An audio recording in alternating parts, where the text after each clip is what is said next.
तैयार हो जाइए बाजार के एक्शन पैक दिन के लिए। आज आने वाली है आरबीआई की क्रेडिट पॉलिसी और कल है वायदा कारोबार के हफ्ते की एक्सपायरी। उससे पहले पिछले 2 ट्रेडिंग सेशन रहे बड़े जबरदस्त उतार चढ़ाव वाले। आज भी क्या वैसा ही एक और एक्शन भरा ट्रेडिंग सेशन होगा या फिर सीमित दायरे में रहेगा कारोबार? लेंगे जवाब। शेयर बाजार लाइव में आप सबका स्वागत है। नमस्कार, मैं हूं अनिल सिंघवी। और नमस्कार, मैं हूं दीपांशु भंडारी। जानेंगे अनिल जी से कि किस तरह का एक्शन आज बाजार में दिख सकता है क्रेडिट पॉलिसी से पहले और क्या है अहम बड़ी बातें। सर बताएं, आज के ट्रिगर्स कैसे दिख रहे हैं?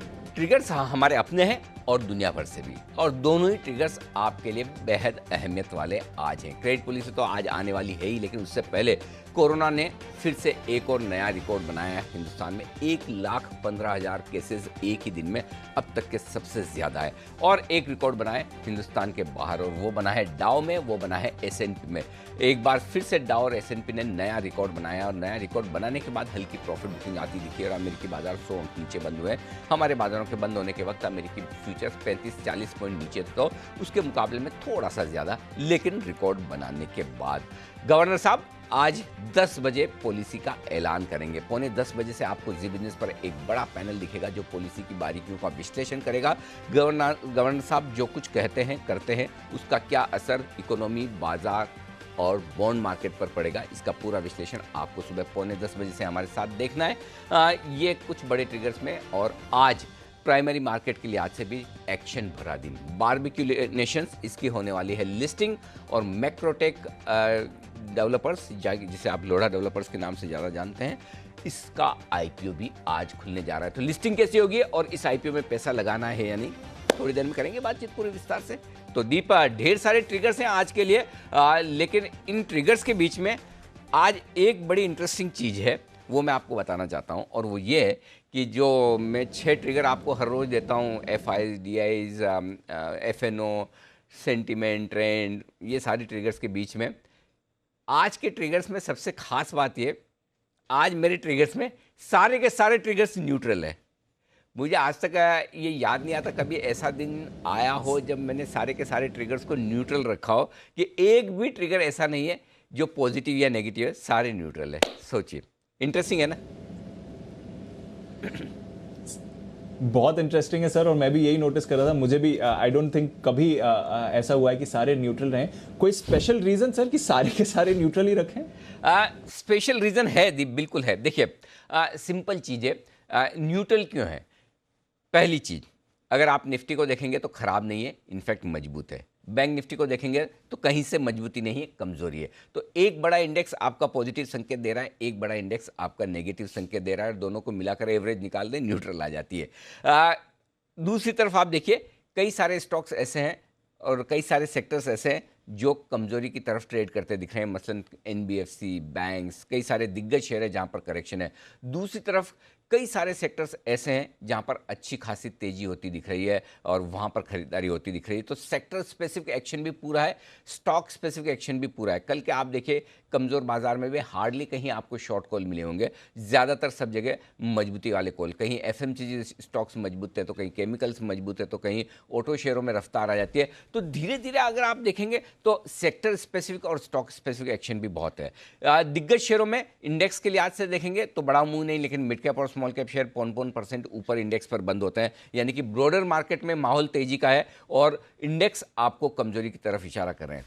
इसके बाद आप देखिए, अगर आप तेजी करना चाहते हैं तो आपके पास तेजी के भरपूर मौके हैं, शेयरों में भी और निफ्टी में भी। वहां पर आप खरीद कर पैसा बना सकते हैं। अगर आप मंदी करना चाहते हैं तो भी आपके पास भरपूर मौके हैं। कई सारे स्टॉक सेक्टर्स ऐसे हैं जो आपको, स्पेशली बैंक्स, एनबीएफसी, जो मंदी की तरफ इशारा करते हैं, या फिर इंडेक्स है आपके पास जो मंदी करके आपको पैसा बनाने का मौका दे सकता है। रेंज के लोअर एंड पर आप खरीदेंगे तो बाजार वहां से घूमते हुए दिखते हैं। रेंज के ऊपरी एंड पर लगता है कि ब्रेकआउट होने वाला है, लेकिन वहां से बाजार कमजोर होते हैं, तो वहां से आप दोनों तरफ के ट्रेड भी ले सकते हैं। तो जब इतने सारे संकेत आपको दोनों तरफ के हो, प्लस इसके साथ एक और जोड़ दूं, हमारे अपने संकेत उतने मजबूती के हैं नहीं, क्योंकि कोरोना का डर है और एफआईज ने हाथ खींचा हुआ है। लेकिन ग्लोबल मार्केट्स हैं कि थमने, रुकने और ठंडा होने का नाम नहीं ले रहे हैं। वहां पर फिर से नए हाइज लगते हुए दिख रहे हैं। कल देखिए बॉन्ड यील्ड भी 1.72 से घटकर 1.66 पर आ गई।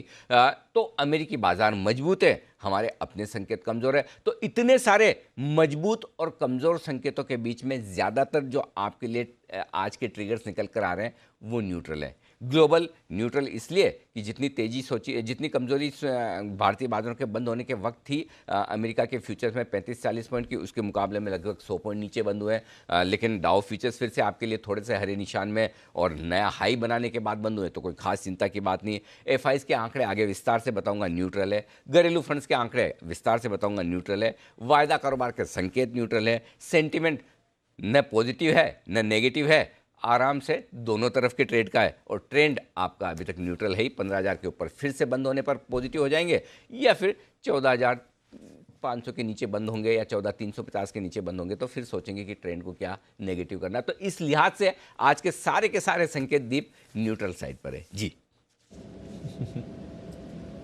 बिल्कुल सर, तो इंटरेस्टिंग एक्शन है। हर मजबूत संकेत के सामने एक कमजोर संकेत भी है। ओवरऑल सेटअप थोड़ा न्यूट्रल दिख रहा है सर। आज के लेवल समझना चाहूंगा सर। उससे पहले आज का जो बड़ा इवेंट है अब से 2 घंटे में, RBI की क्रेडिट पॉलिसी, जरा उसके बारे में बताएं सर। कुछ बड़े बदलाव तो एक्सपेक्ट नहीं कर रहे हैं, बाजार की क्या अप्रोच है क्रेडिट पॉलिसी को लेकर? वैसे तो दीप है ना, पॉलिसी पूरी तरह से इररिलेवेंट हो जाती अगर ये पिछले 7, 8, 10, 15 दिन में कोरोना की चिंताएं इतनी नहीं बढ़ती। तो आज मुझे पॉलिसी में एक ही चीज़ सुनने में इंटरेस्ट है कि गवर्नर साहब बढ़ते हुए कोरोना के मामलों में इकोनॉमी पर असर पड़ सकता है, इसकी कितनी चिंता जताने वाले हैं, पहली चीज़।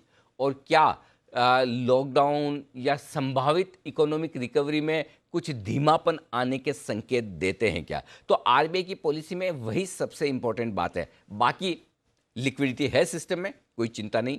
ब्याज दरें बढ़ने का तो कोई खतरा है नहीं, घटने की संभावना कम है।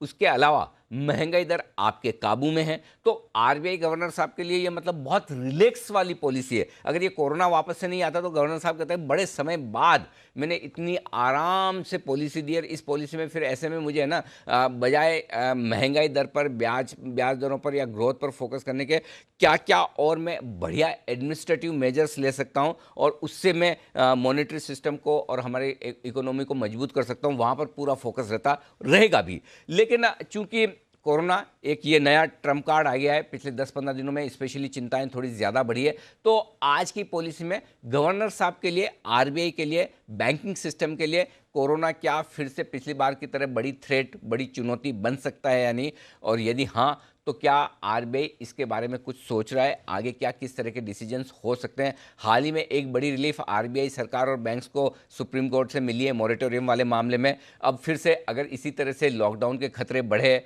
फिर से इस तरह की बातें हों, तो क्या उन चीज़ों पे फिर से विचार करना पड़ेगा। तो पूरी तरह से आज की पॉलिसी में कोरोना को लेकर RBI गवर्नर साहब का व्यू, आउटलुक, चिंताएं, तैयारी, ये मुझे सुनने में इंटरेस्ट है। इसके अलावा बाकी कुछ होना नहीं है, लगभग स्टेटस को पूरी पॉलिसी में वही होगा दीप। बिल्कुल, तो कोई बड़े बदलाव की संभावना नहीं है, पर RBI गवर्नर की कमेंट्री काफ़ी इंपॉर्टेंट रहेगी। चलिए सर, आज के लेवल्स की बात करते हैं, क्योंकि आगे जाकर जो 2 प्राइमरी मार्केट्स का एक्शन है वो भी आपसे समझना है। संकेत तो न्यूट्रल है, क्या लेवल्स निकल कर आ रहे हैं बाजार के लिए? 14,550, 14,600 दिन के लिए तुरंत प्रभाव से सपोर्ट जोन के तौर पर काम करेगा निफ्टी पर दीप। और उसके नीचे 14,450, 14,500 स्ट्रॉन्ग बाय जोन है आपके लिए खरीदारी करने के लिहाज से। हालांकि संभावना कम है वहाँ तक आने की, लेकिन चूंकि पॉलिसी का दिन है इसलिए मैंने थोड़ी सी रेंज बड़ी लेने की लिबर्टी ली है। प्लस पिछले 2 दिनों का इंट्राडे का मूवमेंट काफ़ी बड़ा हुआ है, उस लिहाज से भी मैंने आपको एक बड़ी रेंज दी है 200 पॉइंट नीचे तक की। ऊपर में माफ़ कीजिएगा 14,750, 14,800 ये ऊपर की रेंज है जहाँ पर आपको प्रॉफिट बुकिंग आने की संभावना है। पॉलिसी का दिन है, क्या कुछ गवर्नर साहब बहुत अच्छा कह दे करा दे तो फिर 14,850, 14,875 तक भी आप ऊपर जा सकते हैं। और उस रेंज में आपको पक्के तौर पर प्रॉफिट बुकिंग भी करनी चाहिए और शॉर्ट भी। यह आपके लिए निफ्टी की बड़ी रेंज, नीचे और ऊपर दोनों की। अब आइए बैंक निफ्टी।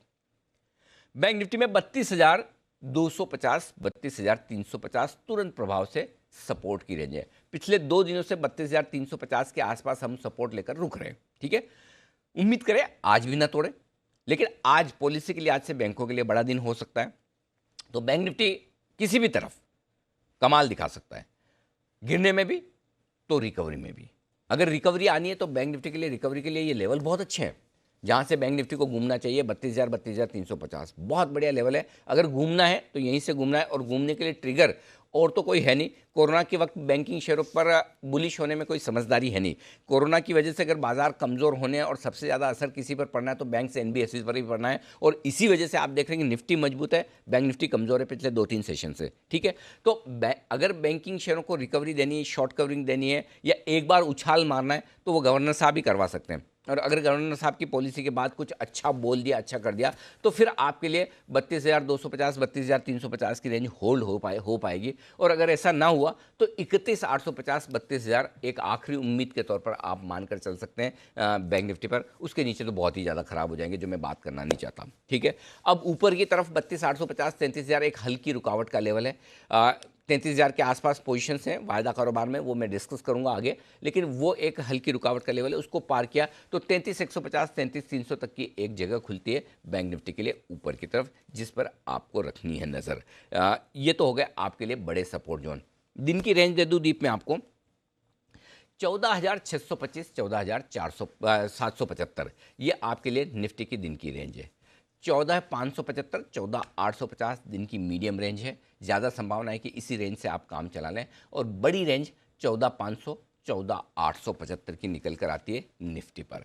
यही रेंज बैंक निफ्टी पर 32,350 और 33,000, ये दिन की छोटी रेंज मानकर चलें, जो कि कल की रेंज भी है, और उम्मीद करें कि आज भी दिन की छोटी रेंज के लिहाज से यही लेवल होल्ड होंगे। लेकिन चूंकि पॉलिसी का दिन है, 32,000 33,150 दिन की मीडियम रेंज ले लीजिए, और 31,850 से 33,300 दिन की मीडियम बड़ी रेंज के तौर पर आपको ध्यान में रखना चाहिए। तो ये आपके लिए लेवल संदीप जिन पर आपको रखनी है नजर। बिल्कुल, तो ढेर सारे इंपॉर्टेंट लेवल्स हैं जहां पर आपको रखनी है नजर बाजार के एक्शन के हिसाब से। अच्छा सर, कल के रेंज बाउंड एक्शन में एफआईएस की पोजीशन या पीसीआर में कुछ बदलाव हुए? 2% एफआईएस की पोजीशन बढ़कर आई है, इंडेक्स में कोई खास बात नहीं है। लेकिन हाँ, एक चीज़ ये है कि इन लेवल्स के आसपास 55% के आसपास जब एफआईएस की इंडेक्स लॉन्ग पोजीशन होती है तो वो जनरली बेचते नहीं हैं। इसके नीचे बेचने के केस 3 ही बार आए हैं, 42% तो एक बार तो पिछले साल हुआ था, शायद तीनों ही बार पिछले साल ही हुआ। इस साल तो मेरे ख्याल से एक बार आए या नहीं, मुझे चेक करना पड़ेगा। लेकिन आमतौर पर बहुत एक्सट्रीम बेरिश हो एफआईएस तो ही 42-43% के आसपास आते हैं। अदरवाइज 55-60% की रेंज में आने पर एफआईएस की तरफ से खरीदारी आती है।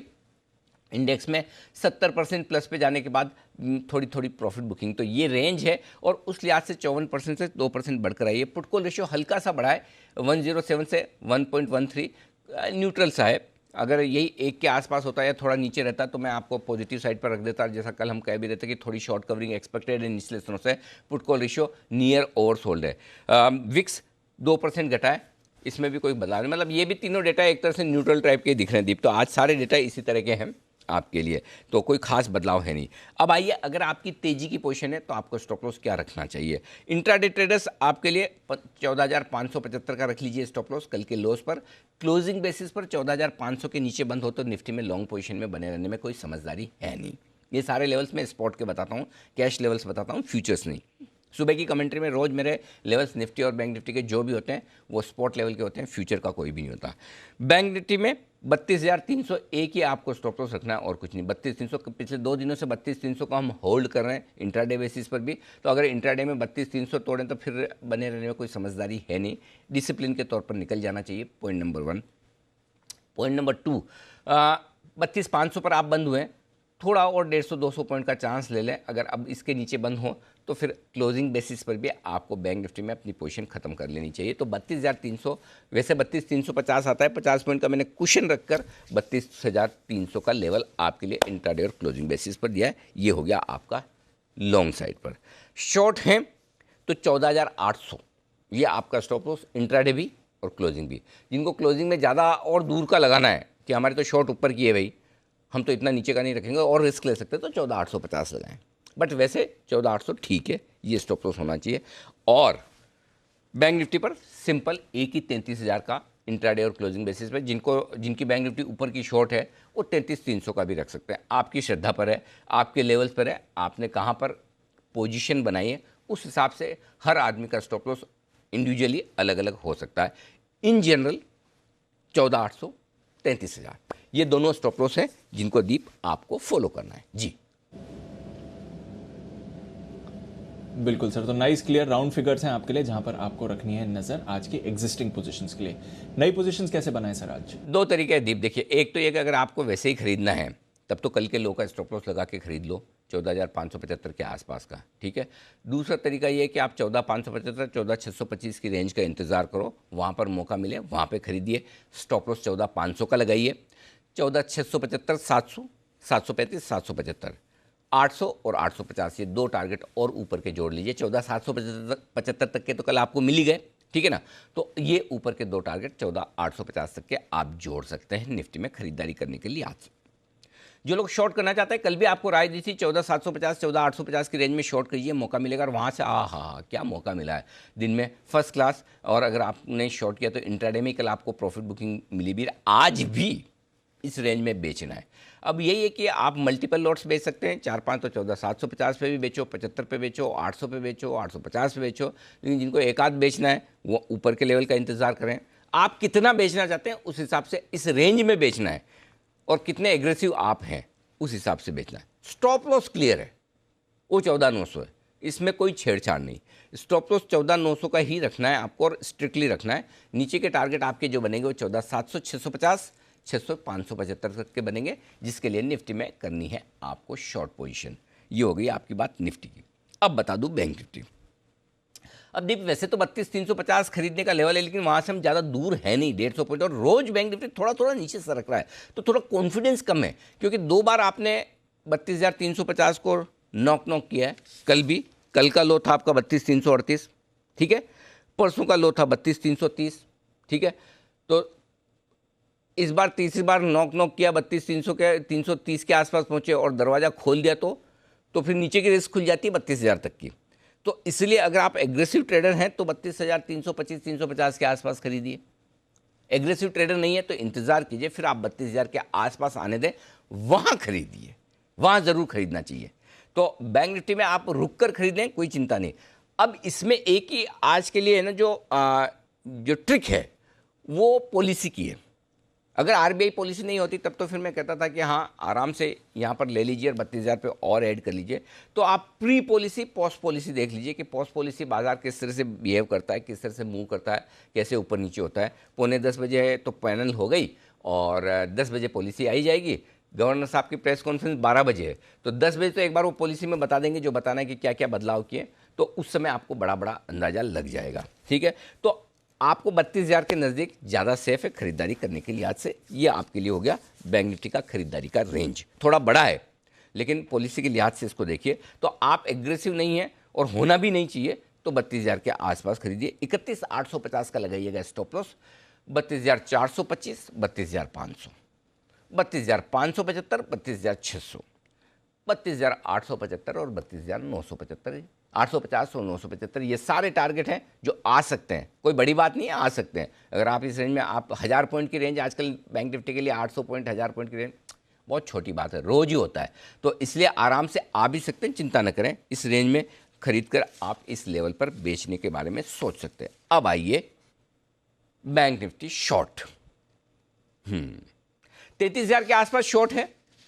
33,000 से 33,300 बहुत बढ़िया रेंज है। तो मैंने थोड़े से 25 पॉइंट नीचे कर लिया कि 33,000 राउंड फिगर का इंतजार मत कीजिए। 32,950 975 के आसपास से ही सोच लीजिए, और एग्रेसिव ट्रेडर है तो वहीं बेच दीजिए, ठीक है। 33,300 तक भी बेचें, 33,150 पे थोड़ा बेच दें, 33,300 पर थोड़ा और बेच दें। स्टॉप लॉस क्लियर है 33,500 का, दूर है लेकिन वहीं लगाना है। 32,850 32,675 32,575 32,500 425 और 350 ये सारे टारगेट है बैंक निफ्टी में। अगर आप ऊपर के लेवल पर बेच पाते हैं तो नीचे आने के लिए खाली एक ही कंडीशन है बैंक निफ्टी में जो ध्यान रखने वाली बात है। डेटा के लिहाज से कोई चिंता नहीं, डरिए घबराइए मत। खाली एक ही चीज़ है जो आपको ध्यान में रखनी है, वो ये कि आज पॉलिसी है, उस लिहाज से बैंकिंग शेयरों पर एक तरफा व्यू नहीं बनाना है। जो अभी पिछले दिनों से कैसे दीप अपना एक तरफा व्यू था कि बैंक निफ्टी शॉर्ट है, निफ्टी लॉन्ग है, अगर मंदी का ट्रेड करना है तो बैंक निफ्टी में करना। आज उससे हम ऐसा कोई व्यू बदल नहीं रहे, लेकिन वो एग्जैक्टली ऐसा मतलब क्या बोलना चाहिए, अड़ियल होकर वही रिव्यू नहीं रखेंगे। बेचना तो बैंक निफ्टी बेचो, लेना तो निफ्टी बेचो, क्योंकि आज बैंक निफ्टी के लिए स्पेसिफिक दिन है पॉलिसी का। तो उस लिहाज से थोड़े से हम फ्लेक्सिबल होकर बैंक निफ्टी पर व्यू रखेंगे, एकदम पहले जैसा नहीं कि नहीं बेचना है, क्योंकि देखिए ज़्यादा गिरा हुआ है, ठीक है। अगर किसी वजह से रिकवरी आती है तो फास्ट भी आ सकती है और पहले भी आ सकती है। इसलिए बैंक निफ्टी को पिछले 2 दिनों के मूव के हिसाब से मत देखिए, आज थोड़े अलग तरीके से देखिए, पॉलिसी का दिन, ठीक है ना। क्लियर बात है सर, बैंक निफ्टी के लिए इंपॉर्टेंट दिन है, पॉलिसी के लिहाज से भी यहाँ पर नजर रखनी पड़ेगी। अच्छा सर, डेटा भी समझ ही लेते हैं यहाँ पर।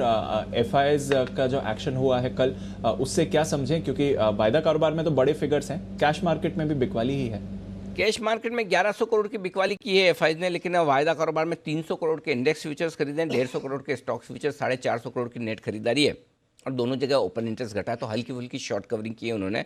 और कैश में बिकवाली का ये है 1100 करोड़ का आंकड़ा, तो कोई अच्छे तो है नहीं डेटा, लेकिन सामने थोड़े एफएनओ में खरीदारी के आंकड़े हैं और 2500 करोड़ के आसपास के इंडेक्स खरीदे, ऑप्शन खरीदे, माफ़ कीजिएगा, इंडेक्स ऑप्शन खरीदे, तो उस लिहाज से मैंने डेटा न्यूट्रल रखे। घरेलू फंड ने 417 करोड़ की खरीदारी करके मुझे इंप्रेस करने की कोशिश की है, उसमें वो नाकामयाब रहे एक दिन की, और इतनी छोटी सी खरीदारी से मुझे फ़र्क पड़ता नहीं, 2-4 दिन लगातार लीजिए, फिर मैं अपना व्यू बदलूंगा, इसलिए दोनों ही मेरे लिए न्यूट्रल है।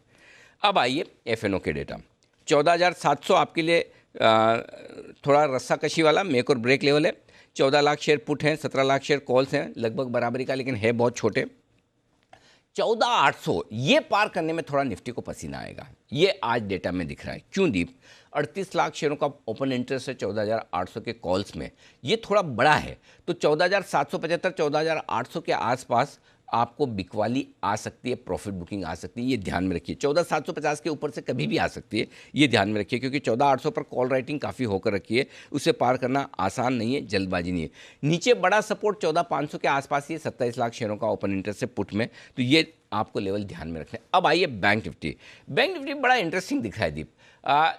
32,500 मेक और ब्रेक लेवल है, कल वहीं बंद हुआ, लगभग बराबरी का ओपन इंटरेस्ट है, 8-8 लाख शेयरों के आसपास का बैंक निफ्टी पे, 32,500 पे के पुट पर, तो 32,500 पर ही बंद हुए, 500 पॉइंट ऊपर इससे ज़्यादा जा नहीं पाएंगे। 33,000 के आसपास तगड़ी कॉल राइटिंग है, 11 लाख शेयरों की हाईएस्ट है, ये बैंक निफ्टी में दिखा रहा है। 32,000 तुरंत प्रवाह से मजबूत सपोर्ट है, 8 लाख शेयरों का पुट है, तो बहुत क्लियर कट रेंज है 1000 पॉइंट की, 32,000 33,000, 32,500 बीचों बीच वहीं बंद हुए और वही ताकत आजमाइश का लेवल है। तो हो सकता है शुरुआती कारोबार में आपको बैंक निफ्टी न तो 32,325 350 तोड़ता हुआ नजर आए और नहीं 32,675 के ऊपर जाता हुआ नजर आए। तो ये छोटी रेंज है, 150 पॉइंट इधर, 250 पॉइंट ऊपर, इस रेंज में 250 पॉइंट दोनों ही 32,500 से गिन लीजिए, 32,325 32,675, ये आपके लिए रेंज है जिसमें बैंक निफ्टी वक्त बिताने की कोशिश करेगा। ये डेटा में बहुत साफ दिख रहा है। जी दीप। क्लियर है, तो ये इंपॉर्टेंट लेवल्स आज के सारे संकेतों को देखकर जो निकल कर आ रहे हैं। अच्छा सर, बैन में वापस सेल की एंट्री हो गई है, 1-2 दिन के लिए बाहर आता है और वापस बैन में चला जाता है, तो सेल एक सिंगल स्टॉक जो वायदा कारोबार के बैन में है।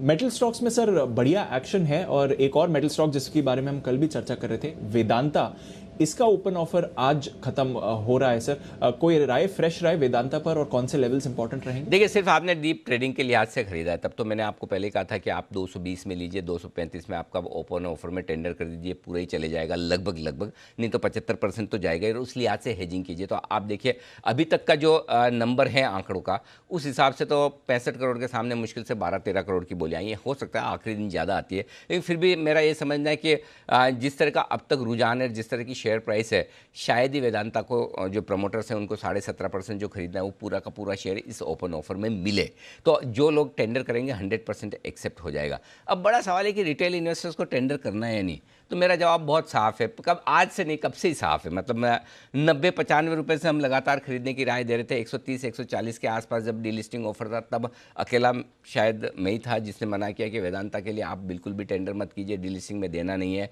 235 पर 190 पर प्राइस रिवाइज होकर आई ओपन ऑफर की, तब भी हमने मना किया। 190 नहीं, सॉरी 160 ही थी, 160 पर ओपन ऑफर आया, तब भी हमने कहा देना ही नहीं है। रिवाइज होकर 235 आ गई, तब भी मैं यही कह रहा हूँ देना ही नहीं है। नहीं रखो आप, 320 तो देखो आपको दिखना ही है, जो LIC का भाव है वो तो आपको आना ही चाहिए, उतना तो आपका बनता है। और अल्टीमेटली मेटल शेयरों में इतनी तेज़ी, इनके पास क्या नहीं है, सब कुछ है, तो उस लिहाज से कंपनी बढ़िया है। और जो मेटल का साइकिल है उसमें औने पौने दामों में थोड़ी शेयर दिया जाता है, तो मुझे नहीं लगता कि आपको ये शेयर टेंडर करने की ज़रूरत है। रखिए, 5-15 रुपये ओपन ऑफर के बाद ऊपर नीचे होना आसान बात है। दूसरी चीज़ ये तो हो गई आपके लिए इन्वेस्टमेंट के लिहाज से फंडामेंटल व्यू कि आपको होल्ड करना है वेदांता, रखिए, अभी भी कोई चिंता की बात नहीं। जहाँ तक आज के ओपन ऑफर का सवाल है, मेरा ये समझना है कि एक्सेप्टेंस रेशियो 100% होना चाहिए। जो अब तक का रुझान है 75-80% तो हो गई। ऐसे में जिन लोगों ने शॉर्ट करके रखा है कैश में खरीद के ओपन ऑफर में देंगे और बाकी की हमारी मार्केट की रिस्क ना रहे, उनकी शॉर्ट कवरिंग आएगी। स्पॉट लेवल पर 235 को पार करके टिकने दे। अभी 233.50 कल बंद हुआ है। 235 के ऊपर अगर स्पॉट लेवल पर टिकता है तो फिर आपको शॉर्ट कवरिंग आते हुए दिख सकती है। 235 फ्यूचर्स में तो कल पार कर लिया था, लगभग वहाँ बंद भी हुआ है, लेकिन स्पॉट पर एक बार 235 के ऊपर टिकने दे तो आज कल 2 दिन बड़े एक्शन भरे रह सकते हैं। लेकिन अब मैं एक चीज़ दीप यहाँ पर कहना चाहूँगा, और वो ये है कि आप इसको छोड़ दो अभी वेदांता को, एक आध दिन के लिए छोड़ दो। मतलब ऐसा नहीं कि मतलब कोई खराब है या ऐसा, वेदांता अभी भी अच्छा है, लेकिन वेदांता के साथ साथ एक और बढ़िया ट्रेड आपको मिल सकता है मेटल स्पेस में भी। और अगर आपकी इजाज़त हो तो इसी वक्त बता दूं, स्टॉक ऑफ द डे भी आज मेरे पास उसी स्पेस से। बिल्कुल सर, और हमेशा इंतजार रहता है बिगुल अनिल जी के लिए स्टॉक ऑफ द डे का।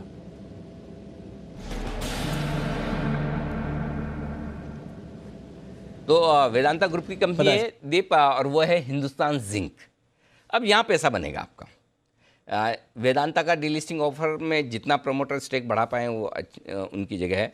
इसके बाद 2-3 चीज़ें हिंदुस्तान जिंक के लिए अच्छी होने जा रही है। पहला तो ये कि ये प्रोमोटर की स्टेक बढ़ने के बाद जो हिंदुस्तान जिंक की तरफ से एक डिविडेंड आना है, वो डिविडेंड और जल्दी आएगा। शायद अब तक डिविडेंड इसलिए रुका है कि प्रोमोटर की स्टेक बढ़ जाए, उसके बाद डिविडेंड आएगा तो वेदांता के प्रोमोटर्स को ज़्यादा डिविडेंड मिलेगा। तो पहली चीज़ तो ये है।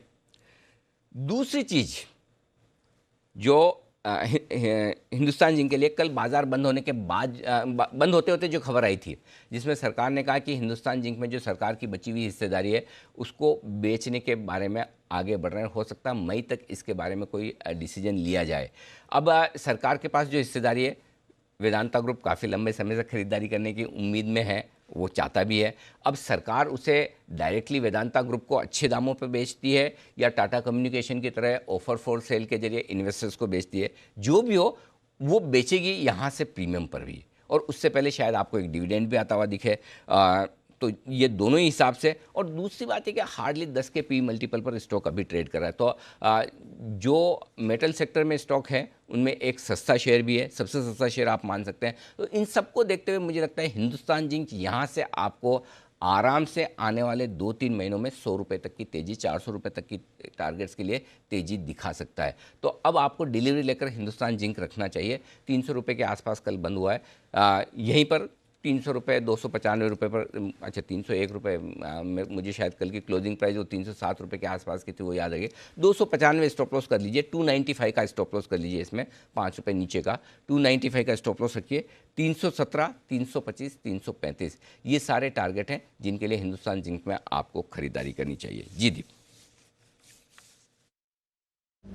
बिल्कुल सर, तो 10%, 12% की गेंस के लिए हिंदुस्तान जिंक पर अब आप खरीदारी करके चलें। एक टाइट स्टॉप लॉस 295 का रख लें, इस पर फोकस रहेगा। वेदांता भी आज एक्शन में आपको आते हुए दिख सकता है, ओपन ऑफर का आखिरी दिन।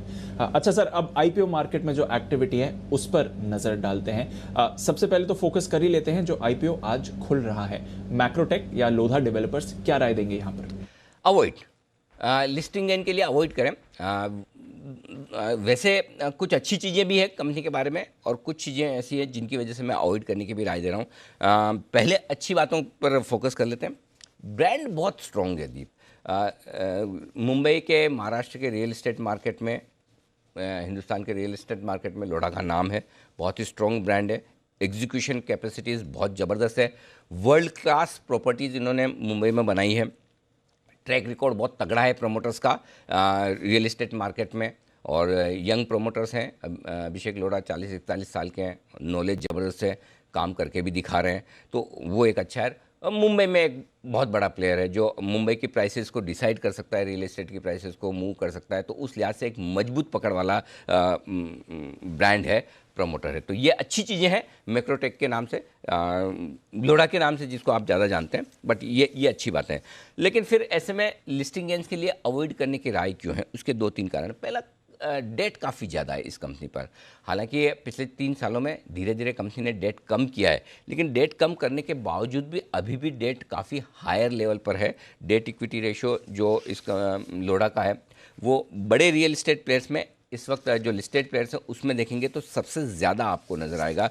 तो वो थोड़ा सा डिस्कम्फर्ट देता है, स्पेशली रियल इस्टेट सेक्टर में जहाँ डेट इक्विटी रेशियो हाई हो, वहाँ में थोड़ा सा अभी सावधान। 3.6 के आसपास डेट इक्विटी रेशियो है।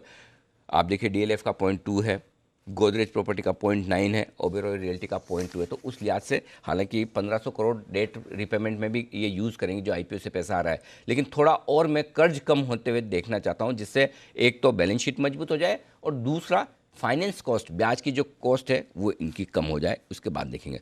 दूसरा ये कि पिछले 2-3 सालों में न सिर्फ इनकी बल्कि लगभग सारे रियल इस्टेट प्लेयर्स की प्रॉब्लम है कि कोई खास ग्रोथ प्रॉफिट और रेवेन्यू में दिखी नहीं है। और ये 9 महीने के तो जो आंकड़े दिए उसमें इन्हें नुकसान भी है, लॉस भी हुआ है। तो उस लिहाज से फाइनेंशियल्स में ग्रोथ भी कम है, मार्जिन्स भी धीमे धीमे कम होते हुए दिख रहे हैं, और उस लिहाज से वैल्यूशंस उतने आकर्षक नहीं है। अगर आप देखेंगे तो दूसरे लिस्टेड प्लेयर्स आपको लगभग उन वैल्यूशंस पे मिल रहे हैं। प्राइस टू बुक वैल्यू 4.7 है। नो डाउट अगले 5 साल में एग्जीक्यूशन होगा, NAV जो आज है वो डबल हो जाएगी। तो 5 साल का व्यू अगर किसी का है तो सोचे, और 5 साल में जाहिर सी बात है कभी न कभी तो आराम से आपको लिस्टिंग प्राइस के नीचे या इशू प्राइस के नीचे स्टॉक मिलेगा, तब आप निवेश करने का सोच सकते हैं। तो वैल्यूशंस उतने आकर्षक नहीं है जो आमतौर पर आपको चाहिए। लिस्टिंग पर मुझे 15 से 20%, 25% का अगर गेन आता हुआ नहीं दिखे, और आजकल तो लिस्टिंग में उल्टा जिनमें आप ज़्यादा गेन की उम्मीद करते हैं वहाँ भी नहीं हो रहे हैं,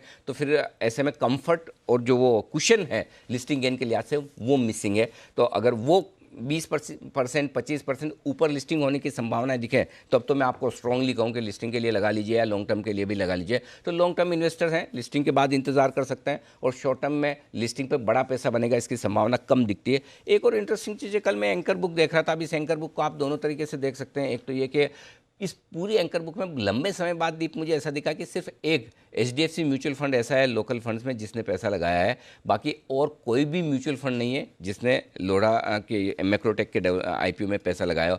बाकी सारे FIs हैं। तो एक तरह से आप ये कह सकते हैं कि FIs नहीं ज़्यादा लगाया है, ये अच्छी बात भी हो सकती है, लेकिन आमतौर पर एंकर बुक में मैं लोकल फंड्स को देखना पसंद करता हूं, और ये देखना चाहता हूं कि लोकल फंड्स का कितना कंफर्ट, कितना कॉन्फिडेंस है, वो मिसिंग है। HDFC म्यूचुअल फंड के अलावा किसी भी एंकर बुक में किसी भी लोकल फंड की एप्लीकेशन नहीं है। तो देखना ये कि QIB कैटेगरी में कैसा रेस्पॉन्स मिलता है, वो इंटरेस्टिंग होगा। फिलहाल मेरी राय लिस्टिंग गेन के लिए अवॉइड करने की है, बहुत क्लियर कट।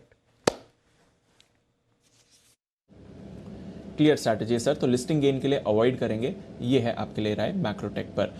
आज जो लिस्टिंग होगी उस पर क्या राय है? बारबेक्यू नेशन करीब 6 गुना सब्सक्राइब हुआ था इशू, वहाँ भी अवॉइड की राय थी दीप। क्लियर कट कहा था लिस्टिंग गेन के लिए पैसा मत लगाइए, और मुझे लगता है इशू प्राइस 500 रुपये है, उसके आसपास थोड़ा कम ज़्यादा लिस्टिंग हो सकता है। वैसे इशू भरा कम है, तो ये थोड़ा अंदाज़ा लगाना मुश्किल होता है कि एग्जैक्टली किन लेवल्स पर लिस्टिंग होगी। मेरा ये मानना है हल्की फुल्की 5-10% ऊपर या नीचे की रेंज में लिस्टिंग हो सकती है। तो लिस्टिंग गेन के लिए अवॉइड करने की राय थी, और लिस्टिंग पर कोई बहुत बड़ा पैसा बनेगा इसकी संभावना भी कम है। तो क्लियर कट है। बाकी जिन्होंने लॉन्ग टर्म के लिए लगाए हैं वो लॉन्ग टर्म तक इंतज़ार करें फिर, और क्या है। जो लोग फ्रेश खरीदारी करना चाहते हैं, कई लोग ये कहते हैं कि भाई नीचे खुले और उसके बाद आए तो कहाँ लेना चाहिए, तो वो थोड़ा इंतज़ार करें एक बार। लिस्टिंग के बाद मैनेजमेंट से बात करेंगे, आगे की योजनाओं फाइनेंशियल पर और डिटेल में समझेंगे, उसके बाद डिसाइड करेंगे कि किन लेवल्स पर एंट्री लेवल्स या वैल्यूशंस कहाँ पर आपके लिए कंफर्टेबल हो जाते हैं। तो जो राय लिस्टिंग पर पैसा नहीं लगाने की थी बारबेक्यू नेशन में, आई होप कि वो सही होती हुई दिखेगी। क्लियर है सर। तो वैसे भी हमने कहा था लिस्टिंग गेन्स के लिए अवॉइड करिए, इशू प्राइस 500 के आसपास ही ये लिस्ट होना चाहिए। तो प्राइमरी मार्केट्स बहुत एक्टिविटी है, नया डेब्यू होने वाला है और एक IPO भी खुल रहा है। और कौन से स्टॉक्स हैं, कौन से ट्रिगर्स हैं जहां पर आपको रखनी नजर, आइए ये भी जान लेते हैं। वरुण, मानसी और आशीष हमारे साथ तैयार है। वरुण, गुड मॉर्निंग, बताएं आज के ट्रिगर्स और खबरों वाले शेयर्स कौन से हैं? देखिए, सबसे पहले तो RBI की पॉलिसी है, वहाँ पे आपको नज़र रखनी है। इसके अलावा कैबिनेट की मीटिंग भी है 10:30 बजे, तो वहाँ पे भी आपको नज़र रखनी है। ये भी एक इंपॉर्टेंट डेवलपमेंट होगा। US फेडरल रिजर्व की बैठक है, मिनट्स जारी होने वाले हैं उसकी बैठक के, तो वहाँ भी आपको नज़र रखनी है कि इंटरनेशनल मार्केट्स में क्या होता है। वेदांता के बारे में तो अनिल सर बता ही चुके हैं। इसके अलावा यूको बैंक सरकार को 2600 करोड़ के प्रेफरेंशियल शेयर जारी करने पे बोर्ड की बैठक है, तो यहाँ नज़र रखिएगा। प्राइस बैंड रिवीजन हुआ है 10% से 5% फ्यूचर एंटरप्राइजेस, इसके अलावा 20% से 10% जिसका किया है उसमें अडानी टोटल गैस और NIT लिमिटेड शामिल है। एक्सक्लूसिव खबर है हमारी मास्को को लेके। सूत्रों के हवाले से एक खबर है कि भारतीय शिपिंग कंपनियों के लिए बड़ी सब्सिडी देने की तैयारी हो रही है। केंद्र सरकार PSU के कार्गो ट्रांसपोर्टर पर सब्सिडी मिलेगी। इसके अलावा शिपिंग मंत्रालय ने कैबिनेट नोट जो है वो तैयार कर लिया है। मंत्रालय CPSC के ग्लोबल टेंडर में हिस्सा लेने पर सब्सिडी जो है वो दी जाएगी। ज़्यादा वेसल खरीदने और कार्गो ट्रांसपोर्टर में मदद जो है वो इनको मिलेगी। तो कहीं ना कहीं इस पूरे सेक्टर के लिए जो बड़ी खबर है वो आते हुए दिख रही है। इसके लिए आपको माज़गाडॉक शिपिंग कॉर्पोरेशन जैसे कंपनी जो है उनके ऊपर नज़र रखनी है। भारतीय एयरटेल पे नज़र रखिएगा क्योंकि जियो के साथ इन्होंने स्पेक्ट्रम ट्रेडिंग के लिए करार कर लिया है। 3 सर्कल्स है, आंध्र प्रदेश, दिल्ली और मुंबई, जहाँ पे जियो के साथ ये करार किया गया है। एयरटेल का जो 800 मेगाहर्ट्ज़ का स्पेक्ट्रम है उसको जियो यूज़ कर पाएगा इन 3 सर्कल्स में। इसके चलते भारतीय एयरटेल को जो कुल फायदा होगा, जो कुल डील है बेसिकली वो करीब 1500 करोड़ के आसपास की है। भारतीय एयरटेल को अपफ्रंट पेमेंट 1037 करोड़ के आसपास मिलेगा और 460 करोड़ की जो स्पेक्ट्रम की लाइबिलिटी है वो अब जियो के पास चली जाएगी। वहीं टाटा स्टील यहाँ पे नजर रखिएगा, बिजनेस अपडेट इन्होंने दिया अपना Q4 का। Q4 में 4.75 मिलियन टन क्रूड स्टील उत्पादन जो इस कंपनी ने किया, यानी कि क्वार्टर करीब 3% के आसपास का उछाल देखने मिला है। वहीं इंडियन डिलीवरी वॉल्यूम जो है उसमें 16% साल दर साल उछाल हुआ है। डोमेस्टिक डिलीवरीज में करीब 22% साल दर साल बढ़ोतरी देखने मिली है। एक्सपोर्ट जो है उसमें 11% के आसपास की बढ़ोतरी हुई है। तो कहीं ना कहीं इस कंपनी के जो ओवरऑल अपडेट आया है Q4 का वो अच्छा है। और स्टील कंपनी देख लीजिए, इसके पहले सेल, JSPL सब ने अपने अपडेट दिए थे, अच्छे थे। टाटा स्टील के भी अच्छे अपडेट्स हैं। बिल्कुल, तो मेटल कंपनी से लगातार जबरदस्त अपडेट्स आपको आते हुए दिख रहे हैं। टाटा स्टील और उनकी दोनों सब्सिडरीज पर आज नजर रहेगी। गुड मॉर्निंग मानसी, बताएं आपके पास कौन से खबरों वाले शेयर्स हैं? Good morning Deepanshu. 3 खबरें और एक इनसाइडर ट्रेड है मेरे पास। शुरुआत एक्सिस बैंक और मैक्स फाइनेंशियल सर्विसेज से करना चाहूंगी। एक्सिस बैंक का मैक्स लाइफ में 13% अधिग्रहण हो चुका है और अब सब्सिडरी कंपनी एक्सिस कैपिटल और एक्सिस सिक्योरिटीज मैक्स लाइफ की को प्रमोटर होंगी। मैक्स लाइफ के बोर्ड का पुनर्गठन होता दिखेगा और एक्सिस ग्रुप की 3 प्रतिनिधियों को बोर्ड में जगह भी दी जाएगी। एक्सिस बैंक को प्रमोटर का दर्जा दिया जाएगा। एक्सिस बैंक के पास मैक्स लाइफ में 7% अतिरिक्त हिस्से का अधिग्रहण का अधिकार है। तो इस खबर के चलते एक्सिस बैंक और मैक्स फाइनेंशियल सर्विसेज पर फोकस रहेगा। इसके अलावा IDFC फर्स्ट बैंक कंपनी का QIP अपडेट है। कैपिटल रेजिंग कमेटी ने करीब 52 करोड़ इक्विटी शेयर का 57 रुपये और 35 पैसे प्रति शेयर के दाम पर अलॉट करने को मंजूरी दी है। 60 रुपये और 34 पैसे प्रति शेयर के फ्लोर प्राइस के सामने 5% डिस्काउंट पर पूंजी जुटाई। वहीं इशू से कुल जो 3000 करोड़ जुटाएगी कंपनी। और कुछ अगर चुनिंदा इन्वेस्टर्स की बात करें, BNP Paribas, Bajaj aliens, HDFC life insurance, इनके कुछ इशू के कुछ इन्वेस्टर्स हैं। तो इसके चलते IDFC first bank QIP update है जिस पर फोकस रहेगा।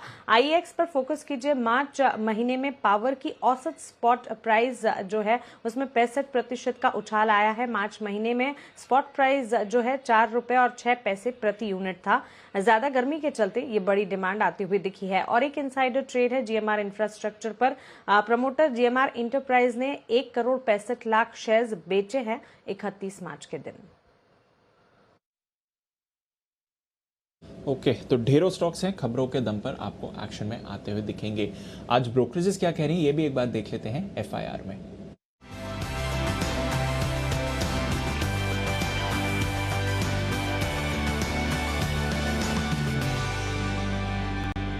गुड मॉर्निंग आशीष, बताएं आज की रिपोर्ट्स क्या कह रही हैं? Good morning Deepanshu. Doctor Reddy CLSA की बढ़िया रिपोर्ट है। खरीदारी किराए को बरकरार रखा है 5,830 रुपए के लक्ष्य के लिए, 4,625 के आसपास की कल की क्लोजिंग। और ये कह रहे हैं कि मार्जिन्स पर मैनेजमेंट का 25% का टारगेट है। हालांकि US में कैसा प्रदर्शन होता है इसे क्लोजली वॉच करना होगा। डीमार्ट कल हमने देखा था कि बिजनेस अपडेट्स आए थे। मैक्वारी की रिपोर्ट है, आउट परफॉर्म की रेटिंग को बरकरार रखा है 3500 रुपए के लक्ष्य के लिए, 2850 के आसपास की कल की क्लोजिंग है। ये कह रहे कि जो चौथी तिमाही के बिजनेस अपडेट आए हैं वो अनुमान के मुताबिक है। हालांकि जो महाराष्ट्र में मिनी लॉकडाउन लगा उसके चलते इन्होंने EPS के अनुमान में भारी भरकम 6% की कटौती कर दी है। अदानी पोर्ट शानदार तेजी देखी जा रही है स्टॉक के अंदर। सिटी की आज बढ़िया रिपोर्ट आई है। खरीदारी किराए को बरकरार रखा है 935 रुपए के लक्ष्य के लिए, 850 के आसपास की कल की क्लोजिंग है। और ये मान रहे कि इतनी बढ़िया तेजी के बाद भी अगर आप देखें तो वैल्यूएशंस हिस्टोरिकल एवरेज के मुताबिक ठीक ही नजर आ रहे हैं। मारुति HSBC की रिपोर्ट है, खरीदारी की राय को बरकरार रखा है। 8,400 रुपए के लक्ष्य के लिए 6,770 के आसपास की कल की क्लोजिंग है। ये मान रहे कि FY22 यानी इस वित्त वर्ष में अगर आप देखें तो डिमांड आउटलुक बढ़िया नजर आ रहा है। हालांकि इस चौथी तिमाही में अगर आप देखें तो कहीं न कहीं प्रदर्शन कमजोर रहेगा, लेकिन इसका अनुमान ये पहले से ही लगा के रखे हैं। इंडियन होटल्स HSBC की रिपोर्ट है, खरीदारी की राय को बरकरार रखा है। 160 रुपए के लक्ष्य के लिए 109 जो है कल की क्लोजिंग है। ये मान रहे कि फिलहाल जो कोरोना वायरस के केसेस लगातार बढ़ रहे हैं, इसके चलते कारोबार पर दबाव देखने को पड़ रहा है, लेकिन लॉन्ग टर्म प्रोस्पेक्ट्स को लेकर ये बुलिश है। इसके चलते देखिए इन्होंने खरीदारी की राय दी और ऊंचा लक्ष्य दिया है। आखिरी रिपोर्ट है सिटी यूनियन बैंक पर मैक्वारी की रिपोर्ट है, जहां पर कवरेज की शुरुआत की गई है आउट परफॉर्म की रेटिंग के साथ और ऊंचा लक्ष्य दिया है। 156 जो है कल की क्लोजिंग है। ये लक्ष्य दे रहे 245 रुपए का और मान रहे कि आगे जाकर अर्निंग्स में बढ़िया ग्रोथ देखने को मिलेगी, जिसके चलते देखिए इन्होंने एक बढ़िया बुलिश रिपोर्ट निकाली है। दमदार रिपोर्ट्स, पूरा एक्शन आज दिखेगा इन शेयरों में। करते हैं एक्शन की शुरुआत हमारे एक्सपर्ट्स के साथ। Pick of the day.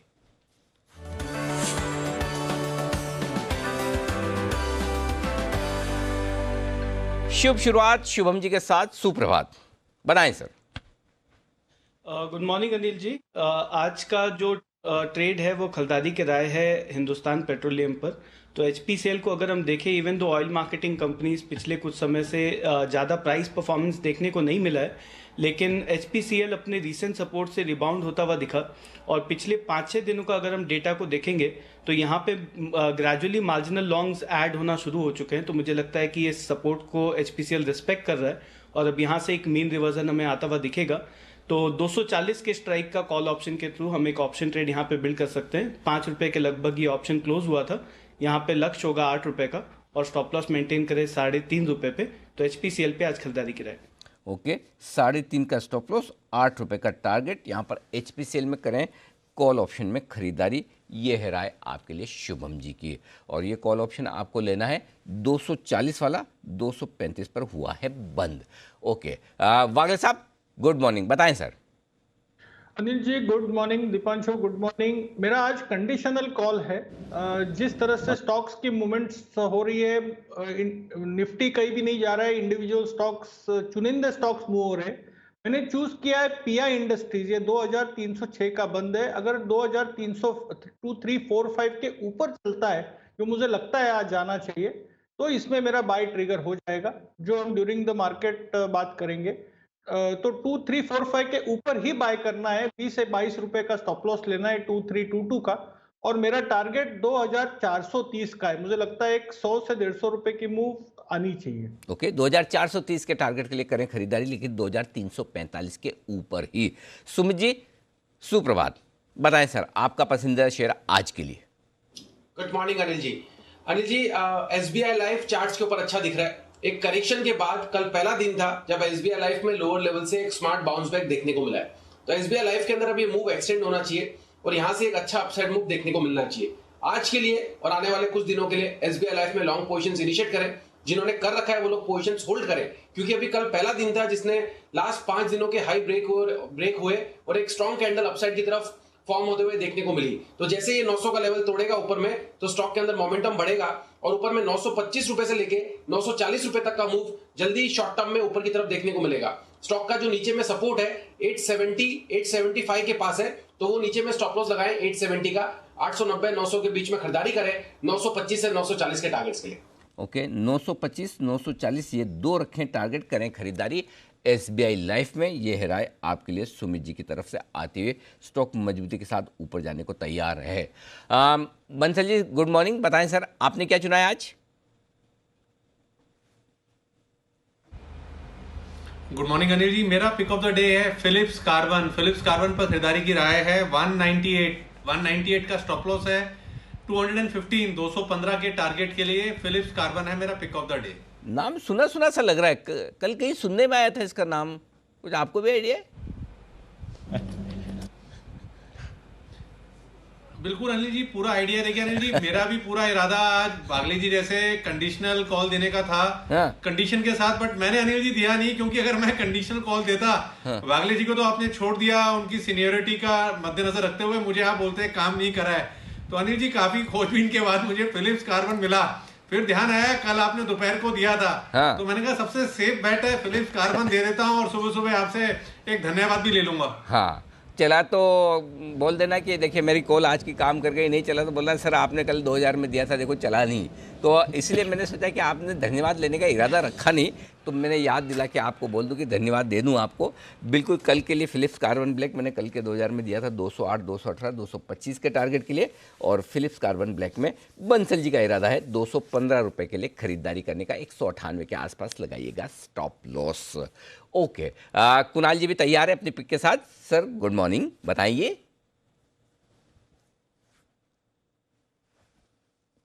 Good morning Anil ji, good morning Deepanshu. Anil ji, खरीदारी की राय है, क्रांति जारी है फार्मा कंपनीज में। डिविस लैब की बारी है, और डिविस लैब में अनिल जी कल हमने जब बाजार बंद हो रहा था तो एक अच्छा मूव आते हुए देखा बाकी फार्मा कंपनीज के साथ, और मुझे लगता है अनिल जी इसमें 3900 4000 के लेवल्स दोबारा आएंगे।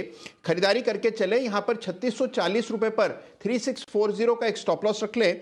पहला टारगेट और एकमात्र टारगेट है 3850 रुपए का, तो 3850 के टारगेट के लिए डिविस लैब में खरीदारी करें। ओके, डिविस लैब ये है 4000 की तरफ बढ़ने की तैयारी में, फिलहाल 3850 का रखिएगा टारगेट। अविनाश जी भी हमारे साथ है। सर नमस्कार, बताएं आपका पसंदीदा शेयर या एक से ज्यादा भी।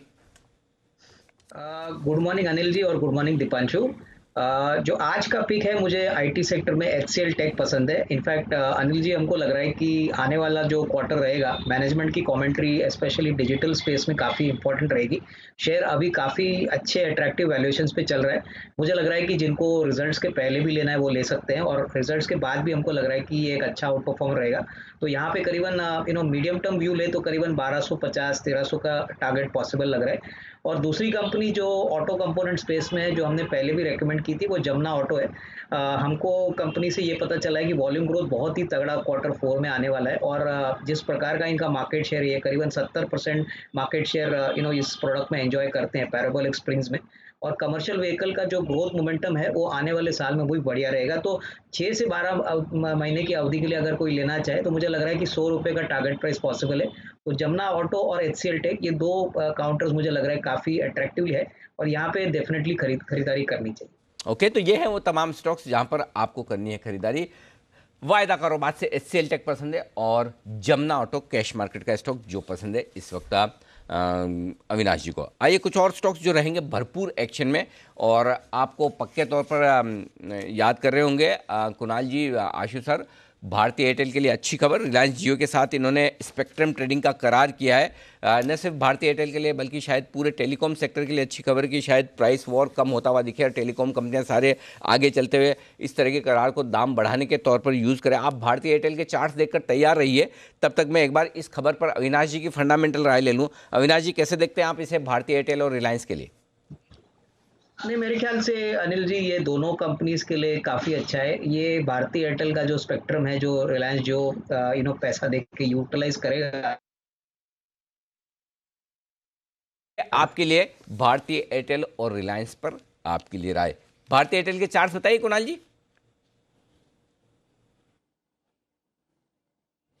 अनिल जी, चार्ट बहुत अच्छे हैं। हम लोग परसों भी जब आशु जी से चर्चा कर रहे थे अनिल जी, मैंने कहा था कि भाई देखिए जैसे ही 340 के ऊपर 540 के ऊपर स्टॉक निकलेगा, इसमें एक बड़ा ब्रेकआउट होगा और फिर ये एक तरफा चलेगा। तो अनिल जी, आज मुझे पूरी संभावना दिखती है कि आपको ओपनिंग ही 540 के ऊपर आते हुए दिखेगी। भारतीय एयरटेल अनिल जी, हमारा जो टारगेट है वो 590 से 600 के बीच में है, तो अभी यहाँ पर एक बड़ा अपसाइड बनेगा। बहुत अच्छा बेस बन गया है निचले स्तरों पर, और अनिल जी मुझे ऐसा लगता है कि आने वाले समय में भारतीय एयरटेल में कुछ डील्स भी होंगी, जिसके चलते आपको स्टॉक की री रेटिंग होते हुए दिखेगी। तो 540 के ऊपर ब्रेकआउट आने पर आज ये मौका मिस नहीं करना चाहिए, खरीदारी करके चले। 540 के ऊपर ब्रेकआउट पर मौका मिस न करें। टाटा स्टील ये स्टॉक है, जरा शुभम जी इसके आंकड़े, डेटा, चार्ट्स जो देखना आप देखिए।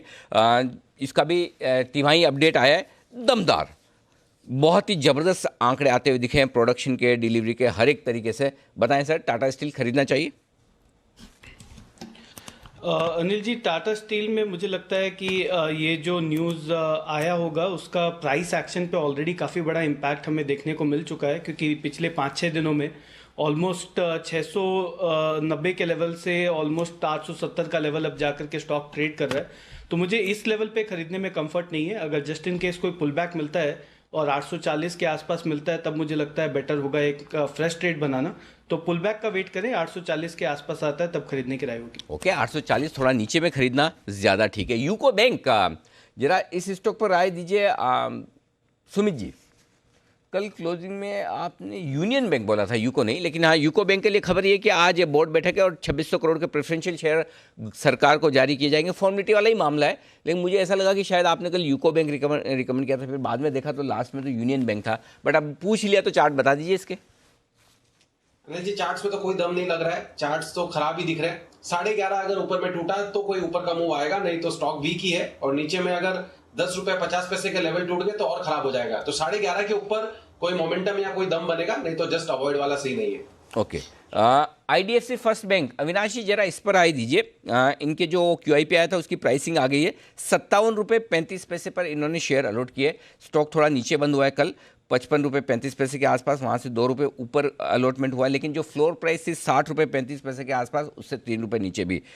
IDFC फर्स्ट बैंक खरीदना है क्या? यदि हाँ तो क्या इसी भाव में या इंतजार करें? नहीं, मुझे लग रहा है कि अनिल जी इस लेवल पे भी खरीदना चाहिए, क्योंकि जो रिवाइज्ड बुक वैल्यू है ये ऑफर के बाद QIP के बाद करीबन 30 रुपये आता है। तो अभी भी ये शेयर काफ़ी अट्रैक्टिव प्राइस टू बुक के वैल्यूएशन पे चल रहा है और मैनेजमेंट ने क्लियरली कहा है कि ये जो पैसा ये रेस करेंगे ये अगले 2-3 साल के लिए उनको कैपिटल देगा।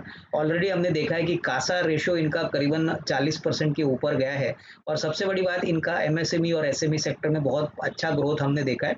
तो not only net interest margin but business growth के लिए जो कैपिटल ऑफर जो किया है इन्होंने, ये बहुत मदद मिलेगा। तो जिनको लंबी अवधि के लिए खरीदना है, मुझे लग रहा है 50 और 55 के रेंज में जरूर खरीदे। हमको लग रहा है आने वाले 1-2 साल बैंक के लिए बहुत बढ़िया रहेंगे और होपफुली ये कोरोना का एक बार थोड़ा सा प्रॉब्लम निकल जाएगा तो नॉर्मल सी आएगी और यहाँ पे अच्छी रेटिंग आपको देखने को मिलेगी। टाटा स्टील BSL, सुमित जी इसके चार्ट देखिए, यहाँ पर भी जो बिजनेस अपडेट आए मजबूत नज़र आ रहे हैं। तिमाही दर तिमाही क्रूड स्टील का प्रोडक्शन 6% बढ़ा है, सेल्स 4% बढ़ी है, ओवरऑल नंबर्स अच्छे दिख रहे हैं टाटा स्टील BSL। चार्ट्स भी अनिल जी बहुत अच्छे दिख रहे हैं। ये स्टॉक हम लोअर लेवल से कंटिन्यूसली रिकमेंड कर रहे हैं और अगर अभी शॉर्ट टर्म की बात याद दिलाऊं तो पिछले हफ्ते ही हमने स्टॉक को वापस से बाय दिया था 45-46 के आसपास और जहां तक मेरे को याद है राकेश जी कुणाल जी ने भी साथ में ही बाय दिया था और वहां से स्टॉक 1 वे ऊपर चल रहा है और अभी 55 के आसपास आ चुका है। छोटा मोटा अगर कोई डिप आता है 2-3 रुपए का तो उसमें खरीदारी करनी है, एग्जिस्टिंग पोजीशंस होल्ड करके चलना है। टाटा स्टील BSL अभी और ऊपर का मूव दिखाएगा, 60 से 65 रुपए तक के टारगेट जल्दी ही आने वाले दिनों में टाटा स्टील BSL में देखने को मिलने चाहिए। ओके, ये है आपके लिए टाटा स्टील BSNL पर राय इस वक्त। आइए अगला स्टॉक है एक्सिस बैंक, जहां पर मैक्स लाइफ में इन्होंने 13% हिस्सा खरीदा है, अब ये को प्रोमोटर हो गए। Avinash ji, Axis bank MFSL Max financial services, दोनों पर दीजिए अपनी राय।